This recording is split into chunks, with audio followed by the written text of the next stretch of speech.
Okay, guys, so in Virginia studies, I know it's been a while, so I want to go back and review very briefly. We started the Civil War chapter. We talked about the differences economically between the North and the South. Remember, the North had a lot of factories and they were more industrialized than the South. The South relied a lot more on agriculture, which is our tobacco farming, cotton farming. We had plantations down here, which relied on enslaved workers to get the jobs done, to make their money, so that they could be wealthy and things like that. So there were problems that started to begin to happen between the North and the South, since the North didn't rely on slavery and the South did. There were growing tensions between states, and northern states did away with slavery. They began to get a lot of abolitionists, which are people that are fighting to end slavery. And the South is like, no, listen, this is not going to happen. We need slaves to do this work for us. So they were not willing to change their viewpoint on slavery or anything like that. So over here we have 4 million people in the United States were enslaved, and a lot more whites were becoming opposed to slavery. So again, tensions going.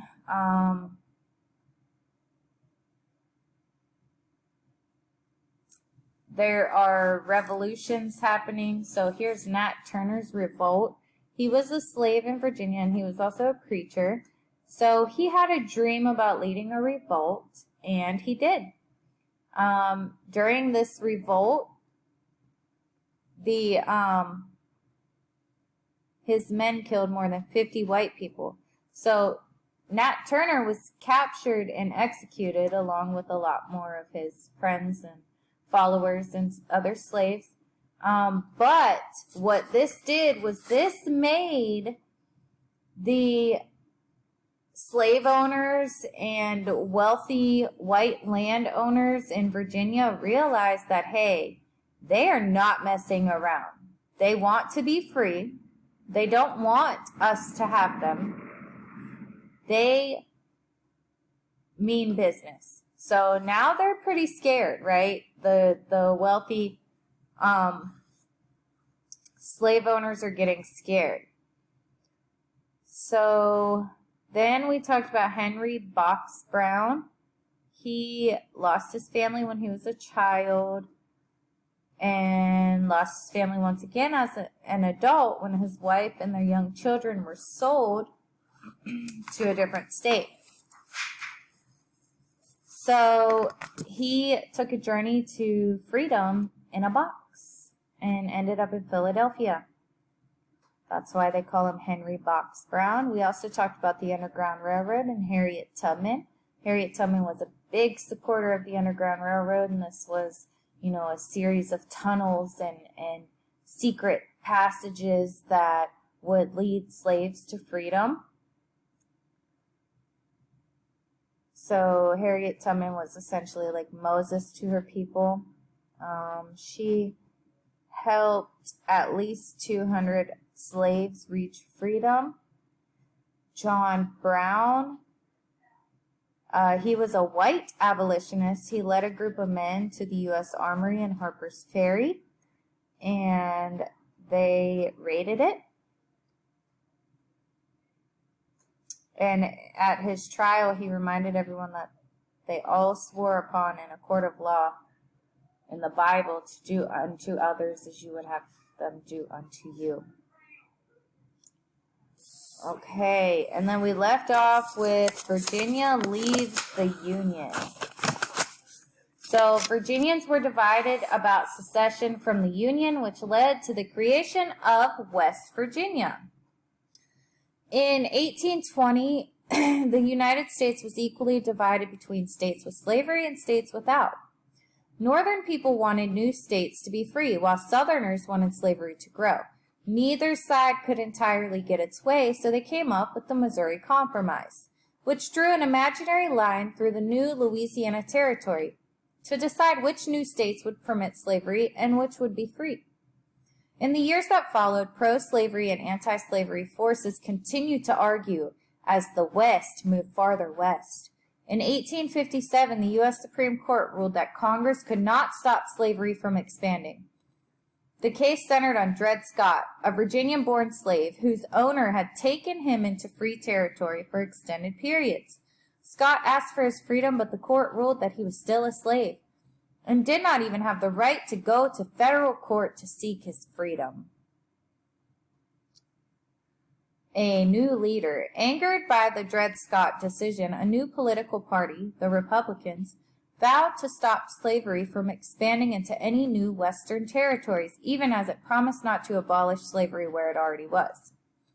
The party's candidate in 1860 was a tall, thin Midwesterner named Abraham Lincoln, and he was elected president.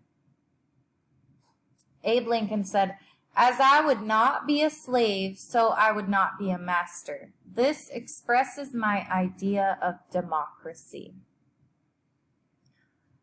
Black slavery, black freedom. Not all African Americans in Virginia or the other southern states were slaves. Some were born free because their mothers were free. Some were set free by their owners. Some bought their freedom, either by working extra jobs to save money or with the help of free blacks who helped buy family or friends out of slavery. In the 1850s, about 1 in every 10 non-white Virginians was free. Just because free persons of color were not slaves did not mean that they had the same freedoms as a white person. Free blacks had to carry freedom papers. Men could not vote, children could not go to school, and newly freed people of color had to leave the state within a year of gaining freedom unless they had special permission. Free blacks could be enslaved for even a small infraction or kidnapped and sold back into slavery. A nation divided. So this picture up here is Fort Sumter, which was a federal fort in Charleston Harbor, just outside of South Carolina's biggest city. It became the first battle of the Civil War. A nation divided. Some Southerners feared that Lincoln would end slavery in the South. In December 1860, South Carolina decided to secede, and soon 6 other Deep South states joined in. In February of 1861, these southern states formed a new country, the CSA, or Confederate States of America, with a capital in Montgomery, Alabama, and Jefferson Davis, a Mississippi planter and politician, as its president. President Lincoln took office in March of 1861. What would he do? Should he let those 7 states go their own separate way? His answer? A loud, firm no. Virginia secedes. Early in the morning of April 12th, Confederate soldiers attacked Fort Sumter. President Lincoln called on all the states that had not seceded to send volunteer troops to put down the rebellion. Virginians faced a tough decision. At a special convention, delegates first voted 2-1 not to secede. Then the news came from Fort Sumter.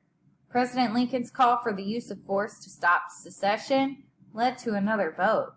This time the vote was 2-1 to join the Confederacy. On April 17th, Virginia seceded, soon joined by North Carolina, Tennessee, and Arkansas, making 11 Confederate states in all. 4 slave states, Delaware, Maryland, Kentucky, and Missouri, stayed in the Union. A wartime powerhouse, Virginia was the biggest and wealthiest of the Confederate states. It had factories where guns and other war materials could be made. It was the home of some of the best military minds in America. Virginia was so important to the war effort that the Confederate capital was moved to Richmond, which quickly became the CSA's brain and heart. Remember, secede means to withdraw from. Virginia breaks apart. Some Virginia voters did not want to leave the Union. White farmers in the western part of the state relied far less on slavery than those in the east. By 1861, the two regions had been quarreling with each other for more than 30 years over several issues, including voting rights for all white men, taxes, and the difficult issue of slavery. People in the mountain counties were fed up. Finally, they too decided to secede and broke away from their home state, Virginia. In 1863, Congress recognized a new state, West Virginia, which became a Union state. Virginia was now cut in two, just like America. As Virginia's families went to war, some found themselves taking up weapons against cousins and even brothers. Once they had been neighbors and fellow citizens of a single state in one united nation. Now they were bitter enemies. Okay, I'm going to stop recording here and make this another recording.